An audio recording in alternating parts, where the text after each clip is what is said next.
Calon Presiden nomor urut 3 Ganjar Pranowo meyakini koalisi partai politik pengusungnya tegas mendukung pengguliran hak angket.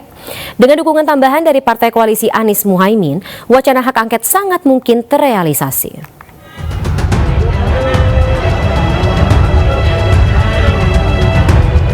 Calon Presiden nomor urut 3, Ganjar Pranowo yakin jika penggunaan hak angket merupakan langkah tepat guna menyelidiki berbagai dugaan kecurangan yang terjadi selama pemilu 2024. Dirinya juga menegaskan wacana hak angket bukan sekedar gertakan dan memastikan partai koalisi Ganjar Mahfud tetap kompak.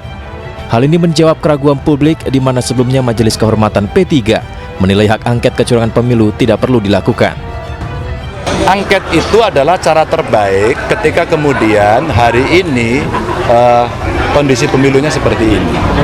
Kan ada cerita Sirekap, kan ada cerita server di Singapura. Sementara KPU mengatakan enggak kok di tempat kita, loh ini masih satu mengatakan IP-nya saja ada kok masih dibantah. Terus kemudian yang kedua, bagaimana cerita yang ada di lapangan, bagaimana aparatur dan sebagainya. Kan yang paling bagus untuk bisa mengklarifikasi semuanya ini, ya sudah penggunaan hak pengawasan, hak konstitusi dari DPR untuk kemudian membuat penyelidikan itu paling bagus, paling fair. Tapi kami tidak pernah menggertak, kami menyampaikan cara yang biasa saja. Ada banyak cara sebenarnya, angket boleh atau raker komisi 2 aja deh, segera. Ya sampai dengan tanggal 15 kemarin alternatif kita sampaikan. Saya kira kita kompak juga. Sementara itu berbagai langkah dilakukan Partai Koalisi Prabowo Gibran untuk menghindari wacana hak angket terrealisasi. Dilantiknya Ketua Umum Partai Demokrat Agus Harimurti Yudhoyono sebagai Menteri ATR BPN diyakini menjadi salah satu cara agar langkah koalisi Ganjar Mahfud dan Anies Muhaimin semakin sempit. Ya kalau hak angket kan hak politisi DPR. Tapi Partai Golkar dan koalisinya itu pasti akan menolak. Dan kedua, koalisi presiden sampai saat ini adalah bertambah dengan Mas AHY masuk. Jadi yang di luar pemerintah semakin sedikit. Mengacu pada Undang-Undang Nomor 17 Tahun 2014 tentang MD3, hak angket sedikitnya harus diusulkan paling sedikit oleh 25 anggota DPR dan lebih dari satu fraksi.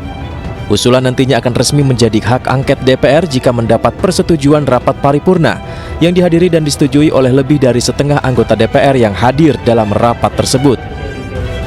Saat ini parpol pendukung Ganjar Mahfud yang diisi dengan PDIP dan P3 memiliki 147 kursi di DPR, ditambah dengan parpol pendukung Anies Muhaimin 167 kursi, maka jumlah total parpol pendukung hak angket sebanyak 314 kursi.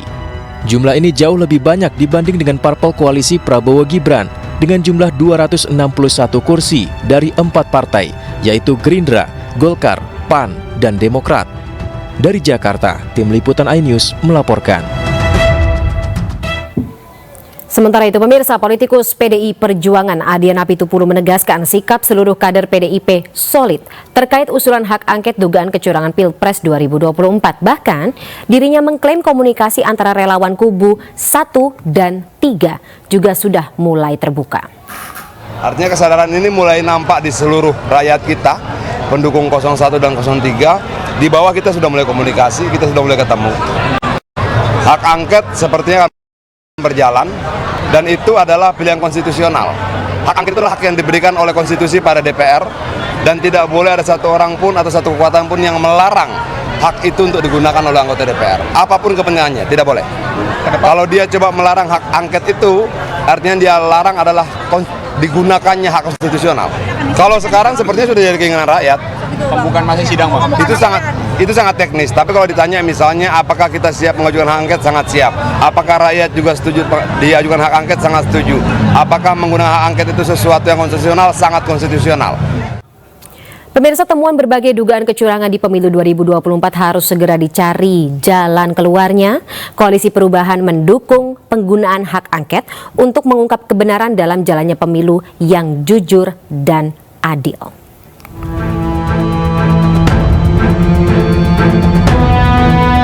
Berbagai temuan laporan dugaan kecurangan pemilu dari masyarakat membuat wacana hak angket DPR digulirkan.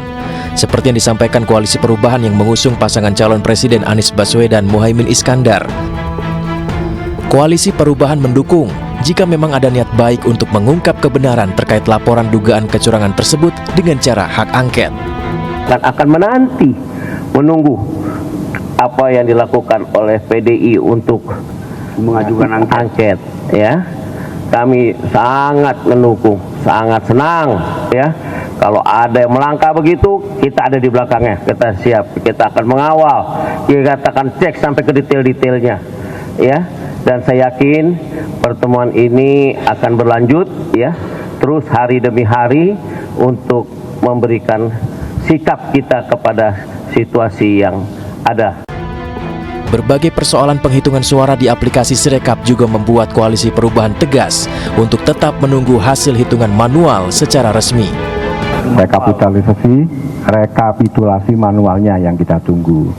Sambil menunggu itu, kalau toh ada sahabat kita yang mengajukan hak angket, ya kita tunggu sahabat kita itu mengajukan untuk kemudian kita bisa yang seperti disampaikan Pak Hermawi Taslim tadi. Oleh karena itu kita tunggu langkah selanjutnya dari PDIP seperti apa, karena kita belum melihat ada ajuan itu di DPR dan sebagainya. Berbagai kesalahan yang termuat dalam aplikasi Sirekap membuat sejumlah partai politik menolak penggunaan Sirekap sebagai alat bantu penghitungan suara.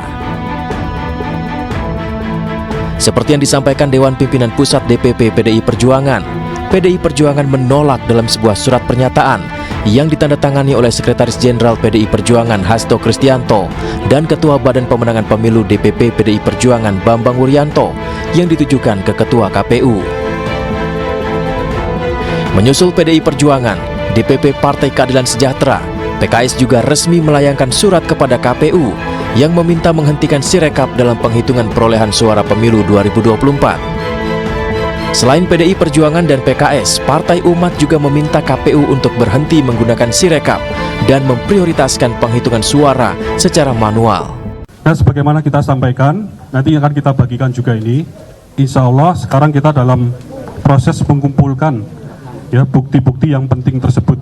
Ya, kita ada tim hukum di sini, dikomandoi salah satunya oleh Pak Yudri, ya, bagian hukum. Ini kita kumpulkan secermat mungkin, ya. Begitu kita melihat ini sudah cukup dan waktunya, kita akan sesegera mungkin melaporkan ke Bawaslu. Ya, demikian. Permintaan sejumlah partai ini beralasan karena bukannya membantu dalam efektifkan penghitungan suara pemilu, namun penggunaan Sirekap malah menimbulkan keresahan dengan sejumlah kesalahan-kesalahan. Tim Liputan iNews melaporkan.